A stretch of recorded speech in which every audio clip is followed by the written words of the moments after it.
My name is Kalastri Trivikram. Okay, I am the spoken English trainer. So far we have learned that today I come up with a new topic. The topic is modal verb, which is called can. Today I am gonna explain you about the can. చాలా మంది can అంటూ ఉంటారు కదా, can ఎక్కడ వాడాలి చాలా మందికి doubt. Okay, ఈ కెన్ అనేది ఎక్కడ వాడాలి ఇంగ్లీష్లో, అది నేను మీకు ఈరోజు చెప్తాను. ఓకే, చాలామంది I can sing A song, can can can, I can't అంటూ ఉంటారు కదా. సో ఈ కెన్ అనేది ఎక్కడ వాడాలి, ఎలా వాడాలి, సో ఏ సందర్భంలో వాడాలి, ఓకే, అది నేను మీకు ఇప్పుడు నీట్గా ఎక్స్ప్లెయిన్ చేస్తాను. Okay, so can is nothing but modal verb, actually modal auxiliary verb. So can అంటే ఏంటంటే, ఎగ్జాంపుల్ మీకు can,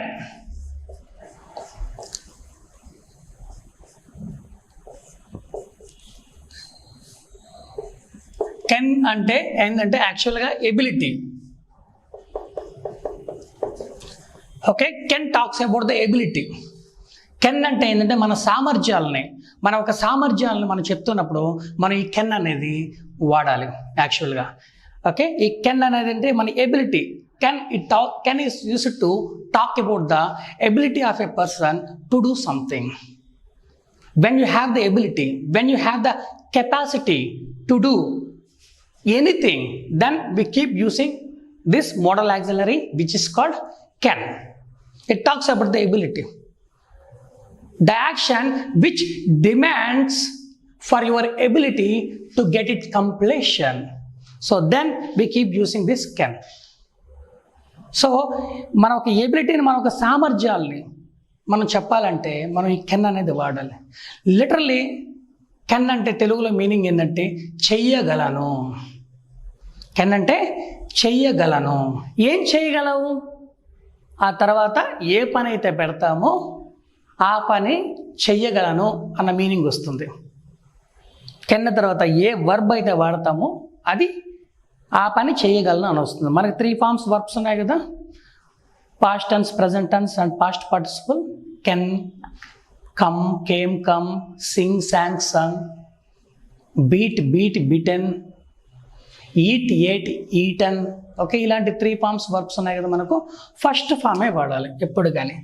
when ever you want to say, for example eat తీసుకుందాం, eat, ate, eaten. So eat, ate, eaten, దీన్ని V1, V2, V3, 3 forms verbs ఉంటాయి. ఇలా చాలా verbs ఉన్నాయి. More than 1000 verbs in English.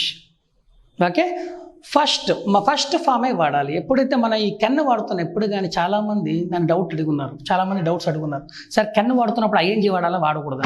ING వాడకూడదు. ఐ కెన్ ఎట్ అనొచ్చా? No, I can eat అనే అనాలి ఎప్పుడు కానీ. Whenever after this can, always the verb should be used in the first form. After this can, the verb should be used in the first form. So many people they asked, okay, why don't you use V2? Oh, we are not allowed to use the V2 and we are not allowed to use the V3 form of the verb. We should use always the verb should be used in the verb should be used in the base form after this can. What the meaning ఏ వస్తుంది? Say for example, eat తీసుకుందాం. I can eat. Generally, okay, whatever action we perform, generally whatever action we do usually, okay, దానికి మనం ఈ can అనేది వాడకూడదు. సే for example, నేను తెలుగులో మాట్లాడతాను అని చెప్పాలనుకో, I can speak in Telugu అని చెప్పకూడదు. ఇప్పుడు బయటకు పోయి మీరు I can speak in Telugu అన్నారనుకో, అంటే ఏంది మీనింగ్? కెన్ అంటే చేయగలను కదా, నేను తెలుగులో మాట్లాడగలను అని. అంటే వాడు ఏమంటాడు, అవతల వాళ్ళు ఏమనుకుంటారు, మీరు ఒక్కటే మాట్లాడగలరా, ఏం మనం మాట్లాడగలమా? అదేం పెద్ద గొప్ప విషయం కాదు కదా. ఓకే, కాబట్టి ఐ స్పీక్ ఇన్ తెలుగు అనే చెప్పాలి, అంతేగాని I can speak in Telugu అని చెప్పకూడదు. అదే నేను హిందీలో మాట్లాడతాను, కన్నడలో మాట్లాడతాను, మలయాళంలో మాట్లాడతాను అని చెప్పాలనుకో, తమిళ్లో మాట్లాడతాను అని చెప్పాలనుకో, 4 భాషలు మాట్లాడడం కొద్దిగా కష్టం కదా, అది కొద్దిగా ఛాలెంజింగ్ కదా. దానికి అందరూ అన్ని భాషల్లో మాట్లాడరు. అన్ని భాషల్లో మాట్లాడాలి, దానికి ఒక ఎబిలిటీ కావాలి. Okay, then you can say I can speak in 4 languages. I can speak in 4 languages. అప్పుడు చెప్పచ్చు. అంతేగాని I speak in 4 languages, I speak in Telugu అని చెప్పకూడదు. తెలుగు ఎవరైనా మాట్లాడతాడు, సో చెప్పకూడదు. సే ఫర్ ఎగ్జాంపుల్ నేనేం చెప్పాలనుకుంటున్నానంటే కెన్ ఇప్పుడు వాడుతున్నప్పుడు అది ఛాలెంజింగ్గా ఉండాలి. When the job is challenging one, when the job is risky, when the job is difficult, when you feel that the action is very difficult, then we keep using this modal auxiliary can. చిన్న వాటికి can వాడకూడదు. అది ఛాలెంజింగ్గా కష్టంగా ఉండాలి ఆ job, అలాంటి వాటికి వాడాలి. ఎవరు చేయలేరు, నేను చేయగలను అని చెప్పాలి. Can is used to talk about the ability of a person to do something, ability of a person to do something, దానికే వాడతారు. అందుకే దీన్ని కెన్ అనేది మనం ఒక ability, the action which demands for your ability to get it completion, then you mean to say that you have that ability, I can do that. Okay, can అంటే చేయగలను. సే for example ఇంకొకటి నేను కొన్ని ఇంకో example చెప్తాను to make you understand better way. Let me give some more examples so that you can understand better way. So జనరల్గా ఇప్పుడు నేను 4 బజ్జీలు తింటానని చెప్పాలి. ఎలా చెప్తాం మనం? 2 బజ్జీలు తింటానని చెప్పాలి. మైసూర్ బజ్జీలు, మీరందరూ మామూలుగా మైసూర్ బజ్జీలు హైదరాబాద్లో చేస్తూ ఉంటారు కదా. ఇప్పుడు 2 మైసూర్ బజ్జీలు తింటానని చెప్పాలి. ఎలా చెప్పాలి దాన్ని జనరల్గా? I can eat 2 Mysore bajjis అనొచ్చా? అనకూడదు. ఎందుకంటే 2 మైసూర్ బజ్జీస్, మైసూర్ బజ్జీ 2 బజ్జీలు ఎవడనే తింటాడు. ఈవెన్ 3వ క్లాస్ 4వ క్లాస్ తిన్న వాళ్ళు కూడా ఒక less than 10 years, below 10 years వాళ్ళు కూడా ఈజీగా తింటారు. దానికి ఏం పెద్ద కష్టమేం కాదు, అది ఎవడన్నా తింటాడు దాన్ని. అప్పుడు ఐ ఈట్ 2 మైసూర్ బజ్జీస్ అని చెప్పాలి, కానీ ఐ కెన్ వాడకూడదు అక్కడ. అది ఛాలెంజింగ్గా ఉండాలి. అదే 10 మైసూర్ బజ్జీలు తింటానని చెప్పాలనుకో, ఎలా చెప్పాలి? I can eat 10 Mysore bajjis. ఎందుకంటే 10 మైసూర్ బజ్జీలు తినాలంటే 10 మైసూర్ బజ్జీలు తినాలంటే దానికి కొద్దిగా ఎబిలిటీ కావాలి, దానికి ఒక సామర్థ్యం కావాలి దానికి. So I can eat 10 Mysore bajjis without chutney or sambar. ఛాలెంజింగ్గా ఉండాలి.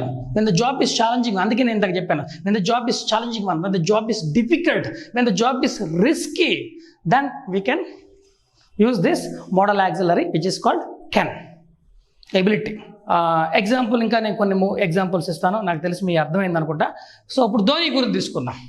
ధోని అందరికి మీ అందరికీ ధోని అంటే తెలియని వాళ్ళు లేరు. ధోని చాలా famous. Even I love Dhoni batting. Personally I also like him a lot. So Dhoni బాగా క్రికెట్ ఆడగలడు. Dhoni can bat well, Dhoni can break the records, Dhoni can break the records, and Dhoni can make the new records, and Dhoni can win any losing game. Dhoni can turn the table in any situation. Dhoni can hit helicopter shot. So ఇక ధోని చేయగలడు, helicopter shot కొట్టగలడు. Dhoni బాగా cricket ఆడగలడు. Okay, ఇవన్నీ abilities. అంటే ధోని ఒక్కటి చేయగలడు, మిగిలిన ఆయన చేయగలడు అని ఒక సామర్థ్యాలు చెప్తున్నప్పుడు మనం ఈ కెన్ అనేది వాడాలి. అదేవిధంగా Yuvraj Singh can hit 6 sixes in 6 balls. ఆయన కొట్టగలడు, ఆల్రెడీ ప్రూవ్ చేసుకున్నాడు, కొట్టగలడు. అందుకని ఆయన ఇంకెప్పుడు యువరాజ్ సింగ్ వస్తే ఏమనుకున్నావు? యువరాజ్ సింగ్ సరిగ్గా ఆర్డర్ అన్నాను ఎవరన్నా, ఏమనుకున్నావు? 6 sixes balls కొట్టాడు అతను. ఓకే, ఆయన కొట్టగలడు, అంత సామర్థ్యం ఉంది. Here I'm talking about the ability of a Yuvraj Singh అనమాట. ఇలా మనం ఎబిలిటీస్ చెప్పచ్చు. ఇది చాలా చాలా ఇంపార్టెంట్. అది సే ఫర్ ఎగ్జాంపుల్ ఇప్పుడు జనరల్గా ఇప్పుడు చూస్తున్నట్టయితే ఇప్పుడు మనం జనరల్గా ఇప్పుడు మీరు ఇంకా కొన్ని చూసుకున్నట్లయితే ఇప్పుడు చూడండి, ఇప్పుడు నేను బస్సులో ట్రావెల్ చేస్తానని చెప్పచ్చా? మనం బస్సులో ట్రావెల్ చేస్తున్నామని. Okay, I can travel in bus అని చెప్పచ్చా? చెప్పకూడదు. ఐ ట్రావెల్ ఇన్ బస్ అనే చెప్పాలి. I can travel in bus అని చెప్పకూడదు. ఎవరి దగ్గర నువ్వు పోయి I can travel in bus sir అన్నా అనుకో, నేను బస్సులో ట్రావెల్ చేయగలను అనుకో, నువ్వు మాత్రం చేయగలవా? మేము చేయలేమా? అది పెద్ద కష్టం. అది చాలా ఈజీ, ఎవడైనా చేస్తాడు. దాన్ని పోయి మనం ఐ కెన్ అని వాడకూడదు. ఏదో కెన్ ఏదో నేర్పించానని చెప్పి అన్నిటి కెన్ వాడకూడదు. మీరు కెన్ ఎక్కడ వాడాలి అక్కడే వాడాలి. ఈరోజు ఏదో కెన్ సార్ నేర్పించాడని అన్నిటికీ I can close the door sir, I can switch on the fan sir అని చెప్పకూడదు. అంటే అది స్విచ్ ఆన్ చేయడం కానీ డోర్ క్లోజ్ చేయడం కానీ అది కష్టమైన పనులు కాదు కదా అవి. అది డిఫికల్ట్గా ఉండే సామర్థ్యాలు చెప్తున్నప్పుడే వాడాలి ఇది. చాలామంది ఇప్పుడు నేను చూస్తున్నాను అన్నిటికీ can can can can can అంటున్నారు. సో కెన్ ఎక్కడ వాడాలి అక్కడే వాడాలి. కెన్ ఇప్పుడు బస్సులో ట్రావెల్ చేస్తా అని చెప్పాలి. ఎలా చెప్పాలి? ఐ ట్రావెల్ ఇన్ బస్ అనే చెప్పాలి, కానీ ఐ కెన్ అనేది వాడకూడదు. Here we should not use they can. అదే టికెట్ లేకుండా ట్రావెల్ చేస్తున్నాను చెప్పాలి. టికెట్ లేకుండా ట్రావెల్ చేయాలంటే దానికి గట్స్ ఉండాలా లేదా? You should have a guts. Ticket లేకుండా ట్రావెల్ చేయాలంటే దానికి గట్స్ ఉండాలి, దానికి ఒక ధైర్యం ఉండాలి, కరేజ్ ఉండాలి. So I can travel in bus without taking ticket because I have a guts, I have a courage. అది చెప్పచ్చు మనం. ఇలా రకరకాలుగా చెప్పొచ్చు. ఓకే, ఇది మనం ఇంటర్వ్యూకి పోతున్నప్పుడు చాలా ఇంపార్టెంట్. ఇది చాలామంది జనరల్గా ఏమంటారు, can you please tell me some of your strengths అని అంటారు. Can you please tell me some of your strengths. Can you please tell me some of your plus points. Can you please tell me some of your plus. Can you please tell me some of your strengths అంటారు ఇంటర్వ్యూకి వెళ్తున్నప్పుడు. అప్పుడు మీరు ఈ can అనేది పదం తీసుకొని, అంటే ఆ టైంలో మీరు ఒక ఎబిలిటీస్ చెప్పాలి, మీ యొక్క సామర్థ్యాలు చెప్పాలి, అన్ని కెన్లో చెప్పాలి మీరు. అంతేగాని వేరే వాటిల్లో చెప్పకూడదు. కెన్నులో తప్ప మేలో, మైట్లో, విల్లులో చెప్పకూడదు, ప్రజెంట్ టెన్స్లో చెప్పకూడదు. ఎప్పుడు కూడా మన కెన్లో చెప్పాలి. కెన్ అనే పదం తీసుకొని ఫటాఫటమని మనం స్టేట్మెంట్స్ ఇవ్వగలగాలి. ఎలా అంటే చూడండి, కొన్ని ఎగ్జాంపుల్స్ చెప్తాను నేను. I can communicate well in English. I can get along with the people easily at any place.